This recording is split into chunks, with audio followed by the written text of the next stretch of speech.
I don't care if you've watched a single minute of college basketball this year.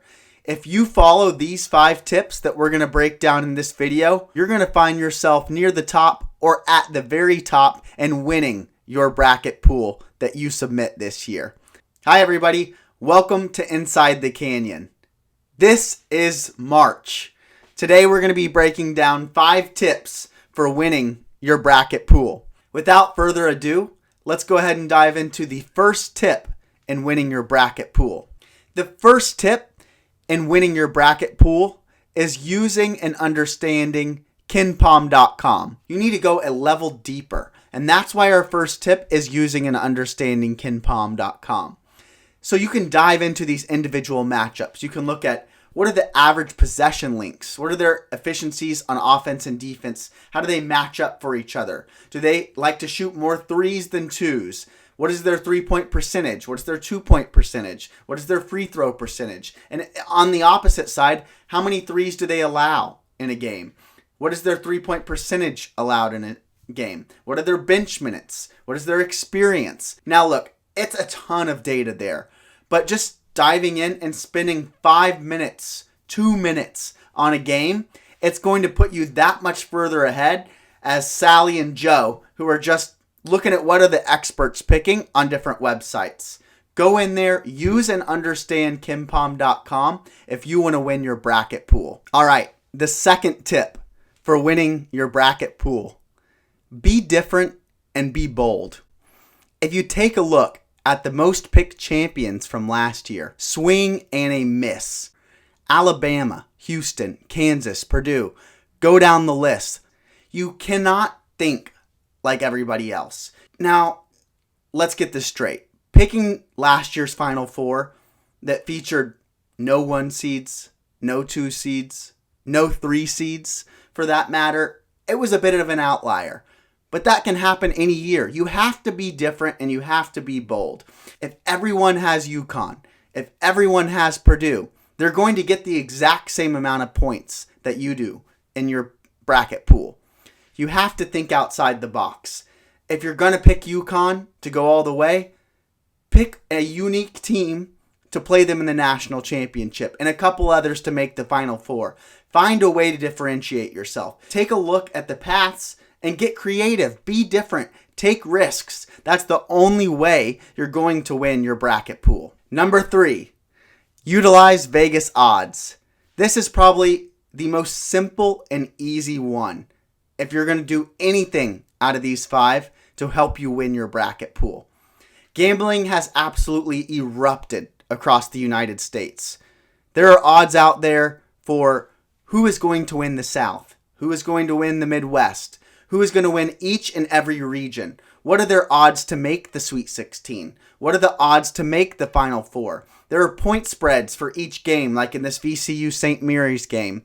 You can take a look and see, okay, maybe it is a 12-5 matchup, or maybe it is an 11-6 matchup, but is it actually an upset? Because maybe the 12 seed is favored over the 5 seed, or maybe it's just a 2-point, 3-point spread, and you can look for these tiny spreads to be able to take advantage of, maybe that person in your office pool that they're not going to be looking up the Vegas odds, and honestly, a lot of people are not going to be taking the time to do just this simple tip, and this will put you ahead of the curve in a huge way. There are huge casinos in Vegas for exactly this reason. They make the odds. They're doing the work for you. Now listen, it's not going to be chalk. It's March Madness. There's a reason it's called March Madness. However, this can be a great guiding point for you when you're struggling to make a decision, or you're thinking about taking, this 3 seed or this 7 seed to the Final Four. It's not always going to come from the top of the odds board. Again, what did we say on number 2? Be different and be bold, but utilize the Vegas odds. Don't go picking Furman in Charleston, 80-1, 50-1, Maryland, 25, Missouri, 40-1.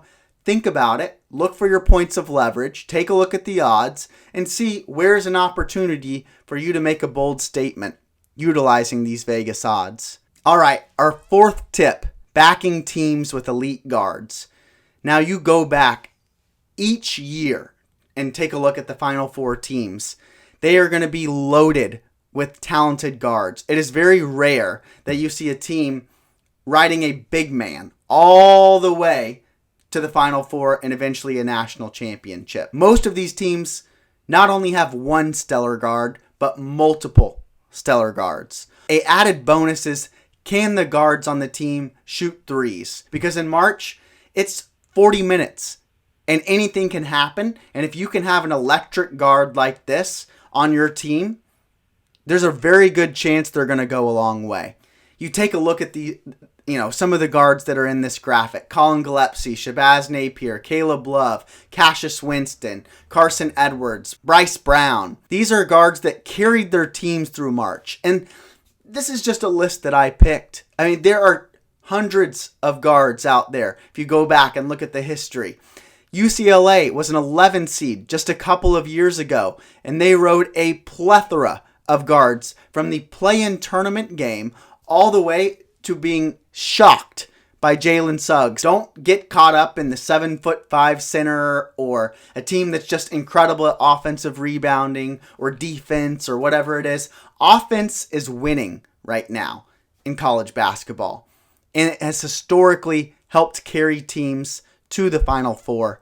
Find your team, find your guard, and ride that horse all the way to the top of your bracket pool. All right, our fifth and final tip for winning your bracket pool: avoid going upset heavy.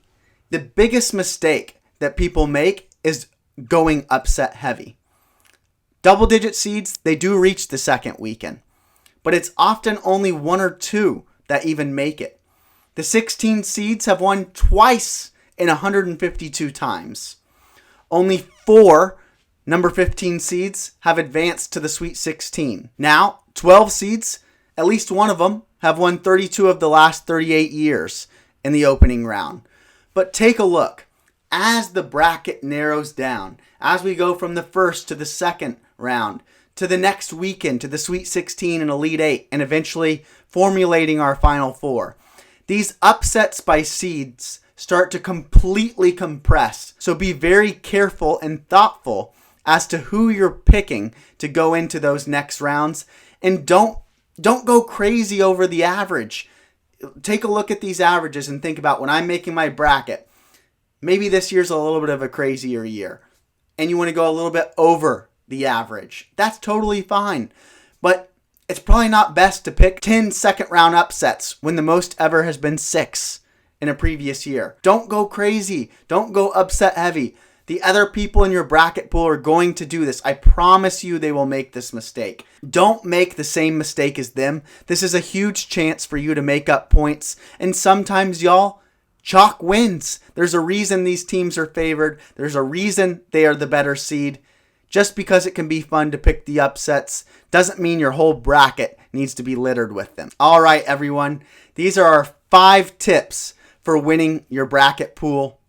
Hey, maybe you can't follow all 5. You don't have all the time in the world. But pick a couple of these, and I guarantee you're going to find yourself towards the top, if not winning your bracket pool. If we help you win your bracket pool, please come back and like this video, comment and let us know how you did, and utilize these 5 tips. And hey, check out our channel for some of the other material that we have. You might just enjoy it and stay a while.